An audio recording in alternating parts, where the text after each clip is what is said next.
The rain came down in cold sheets across the Vosges mountains, turning the dirt roads into rivers of mud that sucked at boots and vehicle treads with equal voracity. Private First Class Marcus Webb crouched in a foxhole that had filled with 3 inches of freezing water. His M1 Garand clutched against his chest, the metal so cold it burned through his gloves. November 1944, and the war had followed them into France like a relentless beast, gnashing and clawing at every step. Webb was 22 years old, born in Birmingham, Alabama, where he'd worked in his father's garage before the draft notice came. He'd never imagined he'd be here in these mountains, with the 92nd Infantry Division, the Buffalo Soldiers. They called them, though Webb wasn't sure whether the name was meant as honor or insult. Around him, the men of his platoon huddled in similar positions, invisible in the darkness except for the occasional glint of water on a helmet or the white fog of breath in the November air. "Movement, 2 o'clock, whispered Corporal James Hayes from the adjacent foxhole. Hayes was from Detroit, a factory worker who'd once assembled bomber engines and now carried a Browning automatic rifle like it was an extension of his arms. Webb peered into the darkness where the tree line merged with the hillside in an impenetrable wall of black. The forest was alive with sounds, the drip of water from pine branches, the distant rumble of artillery, the creak of wood settling in the cold.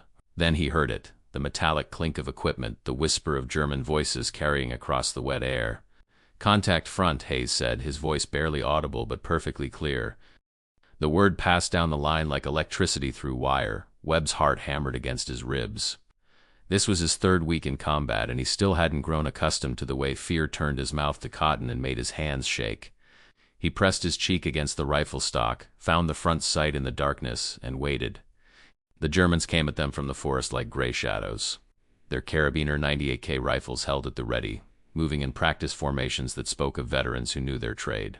Webb fired his first shot, the Garand's crack splitting the night, and suddenly the hillside erupted into a maelstrom of muzzle flashes and tracer rounds that carved red lines through the darkness. He fired, worked the bolt, fired again, the rifle bucking against his shoulder in a rhythm that became automatic. Beside him, Hayes unleashed controlled bursts from the bar, the heavier weapon chattering like an angry typewriter. The Germans fell back, regrouped, came again.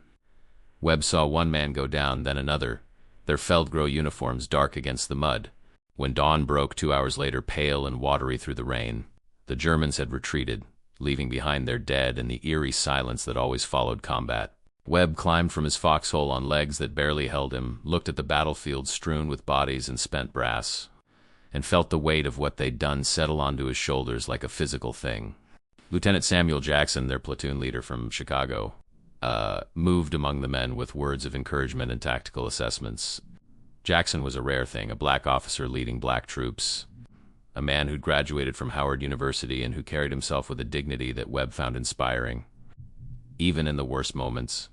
"Good work, men," Jackson said, his voice steady despite the exhaustion in his eyes. "We held the line. That's what matters." But Webb wondered if it mattered to anyone beyond this muddy hillside. Wondered if anyone back home would ever know what they'd done here, or if they'd remain invisible as they'd always been. 1,500 miles to the east, in a fortress of concrete and steel buried beneath the streets of Berlin, the news arrived with the morning dispatches. Oberst Heinrich Müller stood in the map room of the Vorhauptquartier, studying the colored pins and lines that represented the crumbling German positions across France and Italy. He was a career intelligence officer, 53 years old, with the lean face and calculating eyes of a man who dealt in information the way other men dealt in bullets and bombs. The report lay on the table before him, stamped with the eagle and swastika of the Wehrmacht's Foreign Army's West Division. He read it slowly, his expression unchanging, though something cold moved through his chest. "American Negro Divisions," he said aloud, testing the words.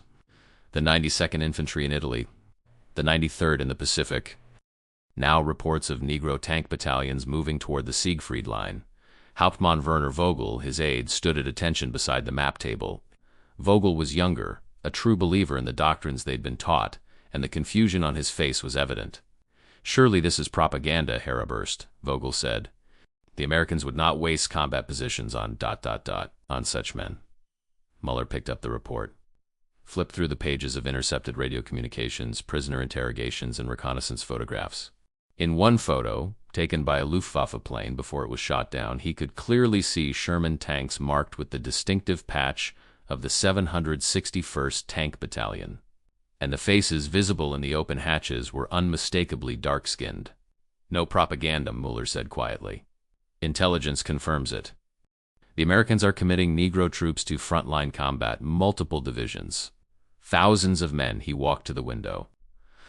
Though there was nothing to see but concrete walls and the dim electric lighting that never changed. Somewhere above them, Berlin was being pounded to rubble by British and American bombers. But down here in these bunkers, the war was fought with maps and reports and the cold calculus of strategy. What does it mean, Herr Oberst? Muller considered the question carefully. He'd spent his career analyzing the enemy, predicting their movements, understanding their psychology. The Americans, he'd concluded long ago, were soft, undisciplined, spoiled by wealth and democracy. They fought with machines rather than will, with material rather than spirit. This had been the assessment presented to the Führer himself, the foundation of the strategic calculations that had guided their war in the West. But this development troubled him in ways he couldn't fully articulate. The Americans were using Negro troopsmen, they themselves considered inferior second-class citizens in their own country. Why? Desperation? Or something else? It means, Muller said slowly, that we may have miscalculated.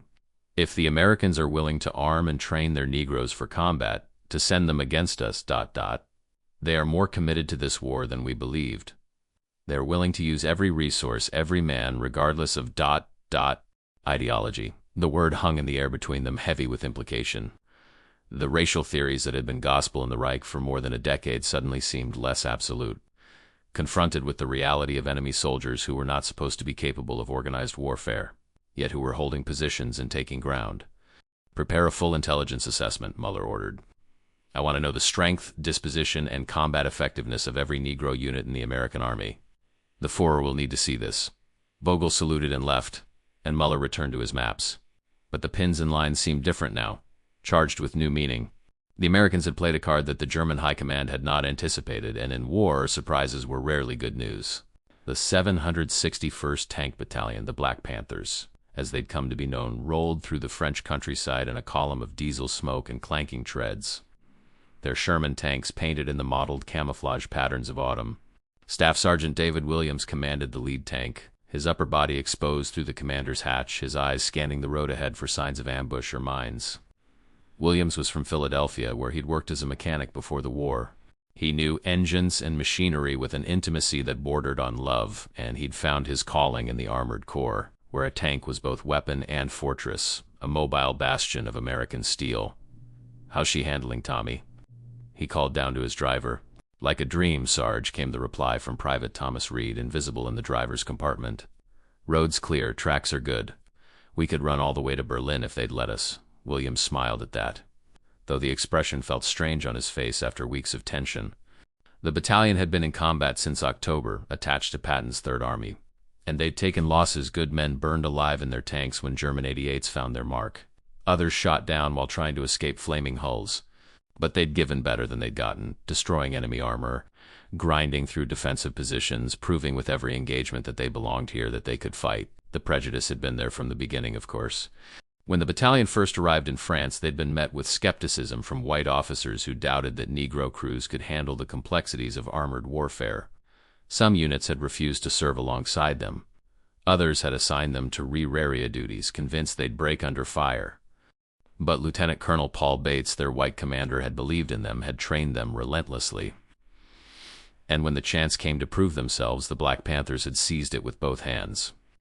Now, after 3 months of combat, even the doubters had to acknowledge the results.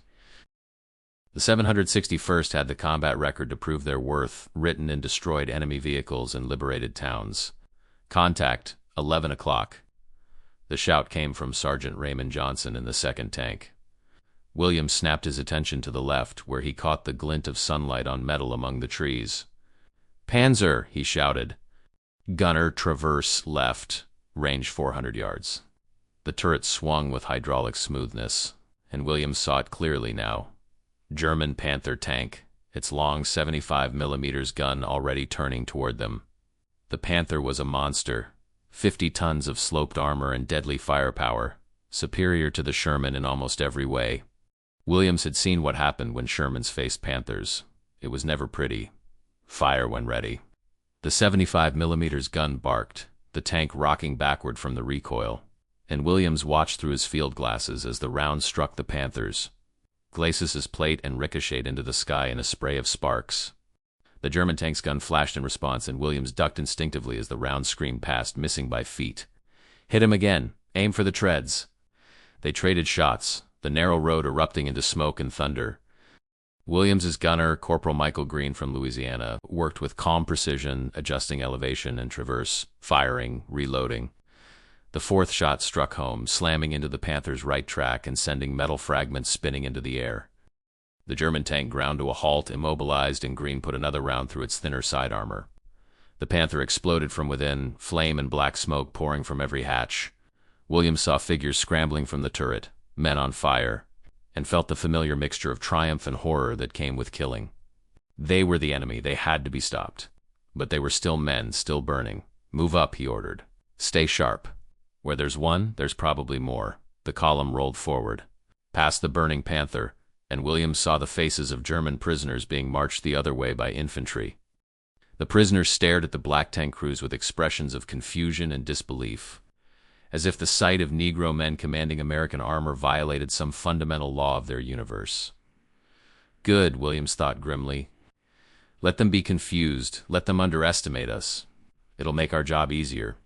In the Reich Chancellery, in a conference room lined with oak paneling and dominated by a massive portrait of Frederick the Great, Adolf Hitler listened to the intelligence briefing with an expression of barely contained fury. Around the table sat the highest officers of the Wehrmacht Anna-Sesmen who had conquered nations and commanded millions, now reduced to defensive operations and desperate strategies. Oberst Muller stood at the mapboard, pointer in hand, explaining the disposition of American Negro units with the detached professionalism of a career officer. But he could feel the tension in the room like static electricity before a storm. The 92nd Infantry Division is currently engaged in the Gothic Line in Italy, Muller said, indicating the positions with his pointer. They've been assigned to the 5th Army sector, conducting offensive operations against prepared German defenses. Initial reports suggested limited effectiveness, but recent engagements show significant improvement in their tactical performance. Negroes, Hitler said, the word dripping with contempt. The Americans send us Negroes, they send us soldiers. Main Führer, Muller said carefully. Soldiers who were armed, trained, and increasingly experienced in combat.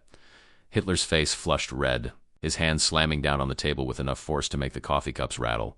This is what we face? This mongrel army? This is what threatens the Reich. General Field Marshal Wilhelm Keitel, ever the sycophant, leaned forward.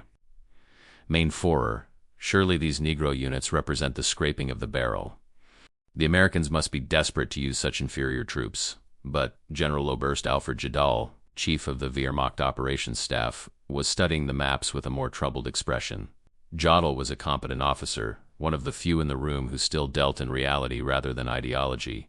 With respect, Manfura, Jodl said carefully, the Americans have committed multiple Negro divisions and several independent battalions. This is not desperation. This is policy. They are expanding their combat power by utilizing manpower we assumed they would never mobilize, Muller nodded, grateful for Jodl's support. Exactly, Herr General Oberst. Our intelligence estimates of American replacement capacity were based on the assumption that they would continue to segregate their Negro population from combat roles.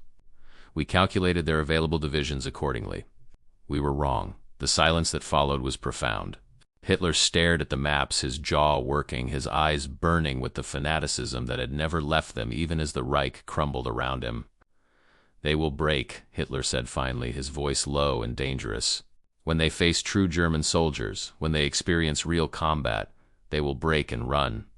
It is in their nature. It is biological. They cannot stand against Aryan warriors.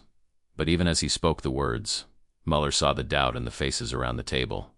They had been saying such things for years, that the Slavs would break, that the British would sue for peace, that the Americans would never cross the Atlantic. Reality had proven otherwise, again and again. The 761st Tank Battalion has been in continuous combat for 3 months, Muller continued, keeping his voice neutral. They have destroyed 71 enemy tanks, 631 machine gun nests, and taken thousands of prisoners. Their combat effectiveness rating is equivalent to white American armored units. Hitler stood abruptly, his chair scraping back. Then our soldiers are not fighting hard enough. If German troops are falling to Negro rabble, then we need better leadership, better discipline. He stormed from the room, leaving silence in his wake. The remaining officers exchanged glances, and Muller saw in their eyes what he felt in his own chest, the cold recognition that they were losing not just the war, but the ideological certainty that had sustained them through years of conflict. Jodl approached Muller after the others had filed out. "Your report was accurate, Oberst, but dangerous. The Führer does not want to hear that his theories are being challenged by reality. What I report, Herr Generaloberst, is what our soldiers in the field are experiencing. If we continue to underestimate the enemy based on ... ideology, we will make fatal tactical errors." Jodl sighed, suddenly looking older than his 54 years. "We are already making them, Muller. We have been for years. But it's too late now. All we can do is fight." He walked away, leaving Muller alone with his maps and his doubts. The Wehrmacht had once been the finest military machine in the world, built on professionalism and tactical excellence. But that machine had been corrupted by ideology, by racial theories that had blinded them to reality, and now they were paying the price. The Americans had found a weapon the Germans hadn't anticipated, not a new tank or aircraft, but the willingness to mobilize every citizen, regardless of race, in pursuit of victory. It was a democratic principle turned to military advantage, and it was changing the mathematics of the war in ways that the German High Command was only beginning to understand. The winter of 1944-1945 came down like a hammer, bringing snow and ice and temperatures that turned foxholes into frozen graves.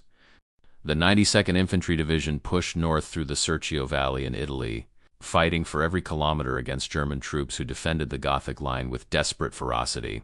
Private First Class Marcus Webb, now a hardened veteran after months of combat, moved through a destroyed village with his squad, clearing buildings in the house-to-house warfare that was the most dangerous work a rifleman could do. The village had been beautiful once. He could see that in the intact frescoes on church walls and the carefully tended gardens now churned to mud by tank treads. Clear left, called Corporal Hayes, emerging from a stone house with his BAR. The building was empty, its inhabitants fled or dead, leaving behind only the pathetic remnants of normal life, dishes on tables, photographs on walls, children's toys scattered on floors. Webb felt the weight of it all pressing down on him, the cold, the fear, the constant expectation of death. But he also felt something else, something that had grown stronger with each engagement. Purpose, pride, the knowledge that he and his brothers were making history, were proving wrong every bigot who'd ever claimed they couldn't fight, couldn't lead, couldn't be soldiers. Lieutenant Jackson led them forward, moving with the tactical instinct that came from surviving long enough to learn the patterns of combat. They reached the village square, where a German MG-42 position had been hastily abandoned. The guns still hot, empty shell casings scattered like brass seeds. "They're falling back faster now," Jackson said, surveying the square. "They know they can't hold." Webb allowed himself to hope that the lieutenant was right, that the war might end before it killed them all. But he'd learned not to count on tomorrow in this business. You took each moment as it came and hoped for another after it. The radio crackled, and Jackson listened intently before turning to the squad. "Division wants us to hold here tonight. We're the forward position. Engineers will bring up supplies after dark." They established a defensive perimeter, dug in as best they could in the frozen ground, and settled in for another night of watching and waiting. Webb shared his foxhole with a replacement, a young private named Johnson from Mississippi who'd arrived 2 weeks earlier, still green, still learning how to be a soldier. "You think we'll make it home?" Johnson asked in the darkness. Webb considered the question carefully. "Some of us will. That's all you can hope for in this. My daddy told me not to volunteer," Johnson continued. "Told me they'd put us in labor battalions, wouldn't let us fight no matter how bad we wanted to. Said the white folks would never let colored men carry guns." "Your daddy was wrong," Webb said. "We're here. We're fighting. And we're good at it." A German artillery shell shrieked overhead, impacting somewhere behind them with a crump that shook the ground. The barrage continued sporadically through the night, a reminder that the enemy was still out there, still dangerous, still fighting. But Webb had learned something in these months of combat, something that transcended the mud and blood and fear. He'd learned that courage was colorblind, that a man's worth was measured in what he did, not what he looked like, and that history belonged to those brave enough to make it. When dawn came, pale and cold, they were still there, still holding the line. And that, Webb thought, was victory enough for one day. In March 1945, the end was coming, though the Germans fought on with the desperation of doomed men. The 761st Tank Battalion crossed the Rhine River, rolling into the heart of Germany itself, and the symbolism was not lost on anyone. Black American soldiers, descendants of slaves, were now occupying the Reich that had proclaimed itself the master race. Staff Sergeant David Williams stood in the turret of his Sherman watching the German countryside roll past neat villages, ordered farms, all of it now stained by war. They passed columns of German prisoners, thousands of them. Beaten men trudging toward captivity with the blank expressions of those who'd lost everything. Some of the prisoners stared at the black tank crews with that same confused disbelief Williams had seen throughout the campaign. Others simply looked away, too exhausted or defeated to care anymore. A few, and these were the ones Williams found most interesting, looked at them with something that might have been respect, the grudging acknowledgement of one warrior to another. The battalion had been in combat for 6 months now, an eternity in the crucible of war. They'd fought through France, crossed into Germany, and now they were driving toward the heart of Bavaria. The cost had been terrible, friends burned alive, good men crippled or killed. Nights spent in terror of the German counterattacks that came without warning from the darkness. But they'd done it. They'd proven everything that needed proving and more besides. Checkpoint ahead, called Reed from the driver's position. Looks like MPs in brass. Williams brought the tank to a halt at the roadside checkpoint, where a cluster of officers stood around a jeep. A white Lieutenant Colonel Williams didn't recognize him, approached the tank and looked up at Williams with an expression that was hard to read. "Sergeant, you're with the 761st? "Yes, sir." "Black Panthers." The officer's face broke into a genuine smile. "I wanted to shake your hand, Sergeant. I've heard what you men have done. Patton himself says you're the finest tank battalion under his command. That's quite an accomplishment." Williams climbed down from the tank and accepted the handshake, feeling the surreal nature of the moment. Months ago, officers like this one had doubted they could fight. Now here was one offering praise and respect. "We just did our job, sir. You did more than that, Sergeant. You changed minds. You proved something that needed proving." After the officer moved on, Williams climbed back into his tank, but the words stayed with him. Changed minds. Proved something. Was that what they'd been doing all along, beyond the killing and the dying? Had they been fighting 2 wars, one against the Germans and another against the prejudice that had claimed they couldn't fight in the first place? The thought was both inspiring and exhausting. They'd had to prove themselves every single day. Had to be twice as good to be considered half as worthy. But they'd done it. They were still here, still fighting, still moving forward. "Mount up," called Lieutenant Colonel Bates from his command tank. "Let's finish this." The column rolled forward, deeper into Germany, and Williams felt the weight of history pressing down on him like a physical force. They were making something new, something that hadn't existed before, proof that American democracy, for all its flaws and failures, contained within it the possibility of redemption, the chance to become what it had always claimed to be, in the bunker beneath Berlin in the last days before the final collapse. Oberst Heinrich Müller sorted through the intelligence reports that no longer mattered, that no one would read or act upon. The Red Army was blocks away, grinding toward the Reich Chancellery in a tide of steel and fury. It was over, though some still refused to admit it. Müller found himself returning to the reports on the American Negro units, reading them again in the dim light of the failing electrical system. The 92nd Infantry had fought through Italy. The 761st Tank Battalion had driven into the heart of Germany. The 333rd Field Artillery had provided fire support in some of the bloodiest engagements of the war. Everywhere the Negro soldiers had fought, had bled, had died, had won. He'd been wrong. It'd all been wrong. The racial theories that had underpinned the Reich's strategic calculations had been revealed as hollow fantasies, delusions that had cost them dearly. The Americans had mobilized a resource that Germany had dismissed as worthless, and that miscalculation had been one more nail in the coffin of the 1,000-year Reich. Hauptmann Vogel entered the office, his uniform dirty, his face gaunt with hunger and exhaustion. Herr Oberst, we're evacuating. The Russians will be here by morning. Müller nodded slowly, gathering a few personal items, photographs, letters, nothing of military value. The war was ending, and he would likely die in the chaos of the collapse or in a Soviet prison camp. But before he left, he wanted to understand what had happened, why they'd failed. The Negro troops, he said to Vogel. What was the final assessment of their combat effectiveness? Vogel looked at him with surprise, as if the question were absurd in this moment.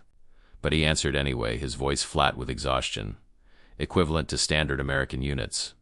Some performed exceptionally. The 761st Tank Battalion received special commendation. They worked ... They were good soldiers, Herr Oberst. Good soldiers. The admission hung in the air between them, heavy with implication. The entire ideological structure of the Reich had been built on the premise that such a thing was impossible, that race-determined capability, that Aryan supremacy was biological fact rather than political fantasy. They'd been wrong, and the wrongness had cost them everything. Muller followed Vogel up the concrete stairs toward the surface and whatever end awaited him there. Behind him, in the abandoned bunker, the reports remained scattered on the desk documentation of a miscalculation, evidence of a blindness that had proved fatal. The German High Command had asked themselves what it meant that the Americans were sending Negro soldiers into combat. They'd concluded it was a sign of desperation, of weakness, of the degeneracy of democratic society. They'd been certain that these soldiers would break under fire, would prove the racial theories that justified the Reich's existence. But the only thing that had broken was those theories themselves, shattered against the reality of men who fought not because of their race, but in spite of the obstacles their race had placed before them, who had proven their humanity and their courage in the crucible of war. In the end, what the German High Command had learned too late to matter, too late to change anything, was that they'd never understood their enemy at all.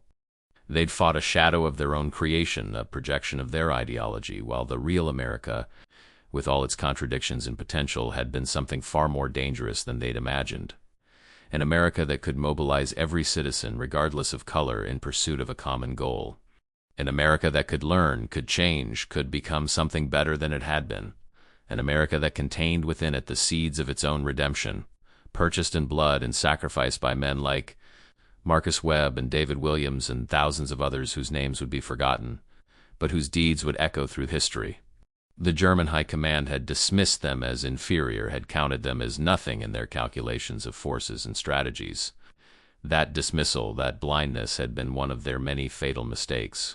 Because in the end, those men had helped bring down the Reich that had claimed it would last 1,000 years, had proved with rifles and tanks in their own blood that courage and honor belonged to no single race, that the content of a man's character was not written in the color of his skin. The bunker doors opened onto a city in flames, and Muller stepped out into the smoke and chaos of Berlin's death. Somewhere in the distance, black American soldiers were advancing through German villages, were accepting the surrender of German troops, were standing as victors on ground that had been promised would never fall to such men. History, Muller thought in his final moments of freedom before the Soviet soldiers found him, was written by the victors. And the victors, he now understood, were those who could see reality clearly, who could mobilize their full strength without the blindness of ideology, who could recognize the humanity and worth of all their citizens regardless of race or origin. The German High Command had learned this lesson too late, had paid for their blindness with total defeat. The question that remained, that would echo through the decades to come, was whether others would learn from that failure, or whether each generation would need to relearn it in blood. Above him, the sky was dark with smoke, and the future was uncertain. But one thing was clear, written in the ruins of the Reich and in the courage of men who'd been told they couldn't fight. The arc of history bent toward justice, slowly and painfully, purchased at terrible cost, but bending nonetheless. And that, in the end, was what the German High Command had said when they learned black American soldiers were entering the war.